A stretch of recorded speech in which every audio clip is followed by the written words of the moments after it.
Okay, June 1st, 2022, and we're going to be replacing the AC compressor and the dryer element on this 2000 Chevrolet Express 2500 van. Oh wait, that's not a van. That's Frank's project. Building a V12, going back in his Jag. Here is, how could I have been mistaken? Here's the van. We've already done a tear down. They're looking in where the compressor was.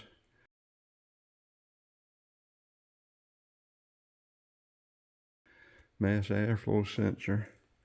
So far the tools we've used are a flathead screwdriver, a 13 and a 15 short socket, a deep well 13, a longer 3/8 drive with a swivel head, a short 3/8 drive, a 10mm deep well with a 2-inch extension, and a 1.25" open end to take the big bolt off of the Freon line.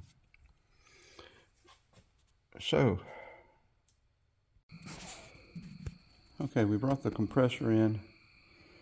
I'm using the Napa. Napa has a lifetime warranty as long as you keep your receipt. They do not have the receipts on file in their computer, so you've got to keep your receipt. The high pressure valve is right, or high pressure switch is right here. We'll take that seat clamp off, put the new one in. And that's not a, yeah, that's just a plug. And install it. Takes PAG oil 46, I think 6 ounces. I've got to check that further. These instructions also talk about these compressors rocking in the cradle. If there's a twist in the body or if it doesn't fit just right, with the aluminum warps, and that it causes premature compressor failure. So we've got to make sure we get that right and torque these bolts down evenly